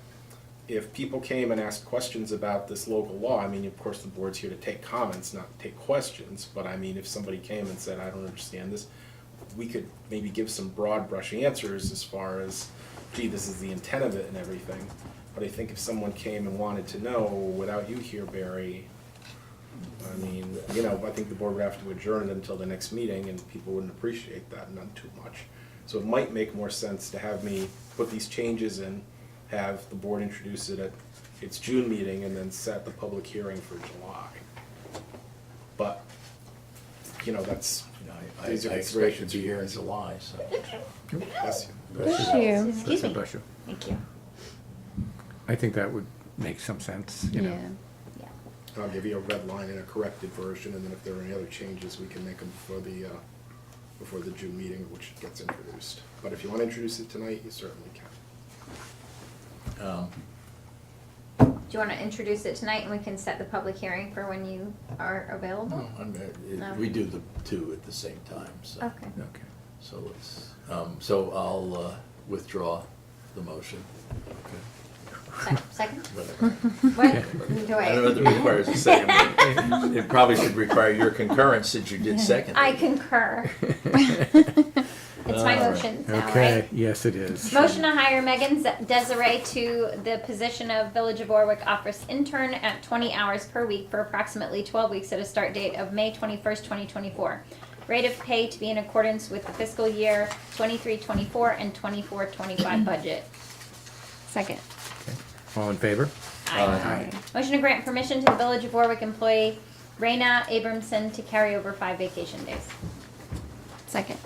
All in favor? Aye. Aye. Motion to grant permission to the Warwick Community Center to extend the end time of the Warwick Pride celebration taking place at Veterans Memorial Park on Sunday, June 9th, 2024, to 5 p.m. instead of 4:30 p.m. and to include 6 food vendors and 4 to 6 retail vendors to the event. The vendor and parking plan has been reviewed on location with the Village DPW as stated in the attached map and letter dated May 15th, 2024. Request also includes the delivery and installation of Friday, June 7th, of 4 staging pieces, a 12-foot ladder to be locked to the pavilion, 12 parking cones, 4 extra garbage cans, and 4 extra recycling bins and flagpoles and clips on Main Street for pride flags to be installed on June 7th, 2024. Proof of insurance must be received from each vendor prior to the event. Okay. Second? Questions? Sure. The way the layout looks, the food vendors are going to be on the grass along the roadway towards the pavilion, or back by the pavilion. Just a concern about how we handle it with rain. It looks like they're gonna be down on the lower, more level part, which tends to get a little soupy when we do get rain. So, you know, as long as we, you know, come up with an appropriate, if it rains plan, I think that would be I think that, appropriate with yes, my, you know. and or that the DPW supervisor Yeah, I just want to point it out, I don't think we oversee need- the, Yeah, we really need to, you know, necessarily make a change to the motion. And then the flagpoles and the clips, do they already exist or are they being purchased? I think they already exist. Okay. I believe they do. And They do. who's going to install? The community The center. community center is Oh. doing it. That wasn't clear. Good, thank you. Great, looking forward to it. It was great last year. Yeah, it was. Any other comments or questions? So we have a second. All in favor? Aye. Aye. And Mary? And I lost my spot. Motion to approve the transfer of available appropriations for certain fiscal year 2023-2024 budget account lines as per the village treasurer's memo dated May 15th, 2024. Second. Okay. Motion to approve the Wait, modification. wait. Oh, sorry. All in favor? Aye. Sorry. It's late. Motion to approve the modification of budget appropriations and revenue for the purchase of 75 Main Street, Warwick, New York, as per the village's treasurer's memo dated May 15th, 2024. Okay, Second. okay. All in favor? Aye. Aye. Motion to approve the fiscal year 2023-2024 transfer of $471,633.55 from the infrastructure reserve account to the general fund, A2801, for the purchase of 75 Main Street, Warwick, New York 10990, as per the village treasurer's memo dated May 15th, 2024. Okay. Second. All in favor? Aye. Motion to approve the fiscal year 2023-2024 transfer of $250,000 from the general fund A9901.9000 to the infrastructure reserve account as per the 2023-2024 adopted budget and village treasurer's memo dated May 15th, 2024. Second. All in favor? Aye. And Tom- Motion to refund Nikki Walker in the amount of $150 for a change of use site plan waiver application for a project located at 25 Elm Street due to the application being withdrawn. Second. all in- Discussion. oh, Yeah, When was it withdrawn? Did we do any review at all? I don't believe so. The letter I don't think so. says, Where is 25 Yeah. Elm Street?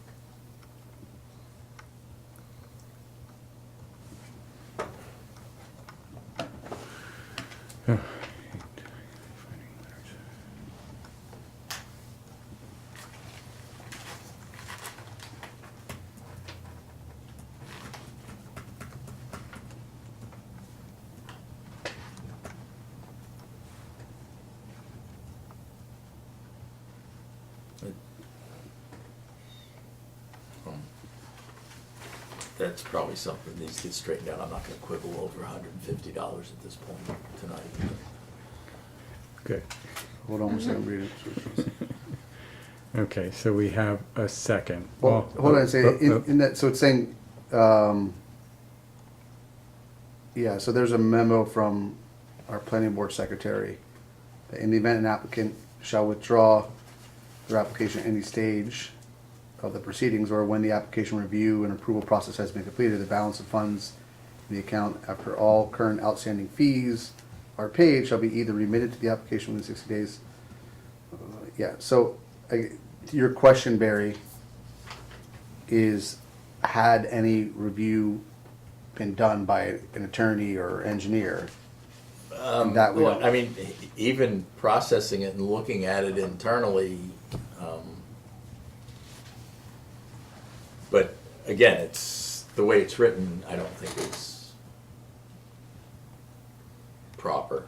But again, I think that. Yeah, it's worth if- looking at, I mean, If they withdrew it, I think what Kristen, the planning board secretary, is saying is that they withdrew it, and therefore they're entitled to have it returned to them. But the way the letter is written, it's the balance of funds in the applicant's account after all current outstanding fees are paid shall be remitted to the applicant. So it makes it sound like $150 is all that's left in the account and all the fees have been paid. It doesn't look like it's a flat fee that's being Oh, total remitted. balance? Oh, so the balance is It's it's hard to Oh, tell from the okay. letter, Barry. Yep, okay. I didn't look at it that way, but Where else that should makes I put sense. this? yeah. Yeah, so that was what was left. All right. That's what it looks like, I can't swear to that. I guess if that application fee is $150, then Yeah, that was my thought. that's the total balance, is $150. So she never went But there was forward. never any Because escrow there's an email from her as per call, I'll be withdrawing my application. Please let me know if I will receive my check in the amount of $150 back. So she gave a check for the application, which was $150. Yeah. And she then withdrew her application. And so, according to our law, Yep, it says, yes, yeah. you get it back. And I mean, I don't know if it went through any review process. I'd have to go through minutes and agendas, but, I think you're entitled to rely on the planning board secretary's Yes. recommendation on this. It isn't just Yeah. a letter from a property owner. That's For true. $150, I don't know if I'd delve deeper into it. yeah, No. for another time. Okay, so we have a second. All in favor? Aye. Aye. Motion to appoint Nikki DeLilly as an alternate member to the zoning board of appeals to fill a vacancy with a term ending April 7th, 2025. Second? Okay, So Is there any information on this individual resume or anything? I didn't see it attached. I don't know if it was. No, I didn't Yeah. see the resume. So And- who and what- interviewed? I interviewed her. So, there were two people that applied. And Raina has the copies of the bios. Right.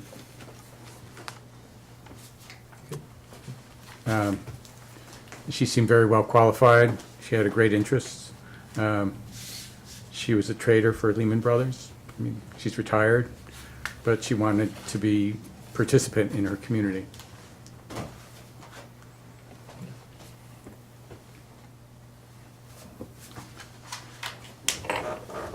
And she understands the requirements as a alternate, that she has to participate in the meetings and,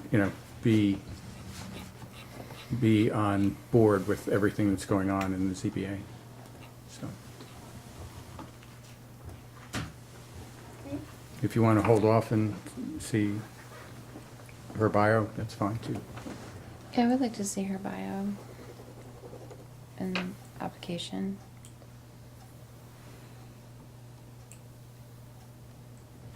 So, Well, if you guys want to see the bio, the appropriate action is to make a motion to table. Because I think there was a motion in a second, right? yes, Then a motion to table by someone, seconded, and then a vote on that procedural motion to take precedence. okay, I'd like to make a motion and table. okay. All in favor? Oh, well, Aye. second. Okay, Second. All in favor? Aye. Aye. Okay. So reports. Reports, yes. So Barry, do you have anything? No. Pretty good. I do, You but do, it's, good. I'll be quick. So last week I met with the youth and government students at the high school, and we talked about the upcoming Slow Down Warwick campaign, the Transportation Safety Action Plan. They were interested in both of those, and then we also talked about the 3 task forces that are already sort of gearing up or already in progress that they could participate in. So the Climate Smart Communities, the Transportation Task Force, and then the Inclusion Task Force. And so I let them know who was. Transportation will obviously start up once we get like everything going on the grants. The other thing is the park, the stakeholder advisory group for the Veterans Memorial Park. I need to schedule a meeting with them, and I think that the best time would be after we meet with the EPF and talk about what we might be able to pursue, because then what we could do is we could bring that to stakeholder advisory group and see if they have a perspective. So that over the course of the next couple of weeks. And then I also shared a not design concepts, but an idea about the garbage cans. So maybe we could just take that offline. And then finally, for the Safe Streets for All, you can get funding for data gathering, and so I was thinking that it could make sense to pursue funding for Dial-A-Bus. But you can't do like the marketing campaigns, but it would be really interesting to understand more about who uses the bus now, where we need bus stops, and then also what would help increase usage of the Dial-A-Bus. And then we could carry that forward. So anyway, Yeah. that's quick. How would we get that information? How would we gather that information? It would be up to the consultant, Oh, I see. Okay, but I have some ideas. okay. Mary? I just wanted to announce that the Warwick Historical Society big fundraising event is coming up June 1st, Party in the Park, 5:30 to 9 o'clock. It's at Lewis Park. Tickets are still available. You can call 845-986-3236. And then something else with the Historical Society, just to give you a little backstory. I've been working on the guidebook with the Architectural Historical District Review Board. And I've been working with committee member Matthew Lopinto. He and I met with committee chair Michael Bertolini. And Michael Bertolini recommended that Matthew take a tour of the Historical Society properties, which he did. I was able to arrange that, and the Historical Society is interested in doing more tours. So I think it would be a great opportunity for the society to offer tours to village board members and staff members and committee members. So that's something that I'm working out and planning, hopefully for some time in the summer. That would be great. Yeah, that'd be great. That's it. Okay. Tom? No report. What? It's 9:30. I just have a couple of things. Just an update on Robin Bray, which is, our purchase of parkland.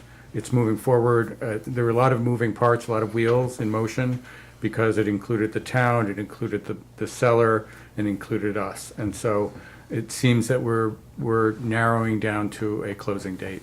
And I'm very excited about that because it took a long time for this initiative to happen, but everything seems to be in order. And then I just want to mention this coming Sunday, May 26th, we have a volunteer effort. At 10 o'clock, we will be planting the planters, the pots that we put all along the business district. And that's at the DPW yard in Memorial Park, and it's from 10 a.m. It takes usually an hour and a half, 2 hours. The Warwick Valley Gardeners are always there as a strong arm and hand, and so if anybody would like to come, they're more than welcome to come.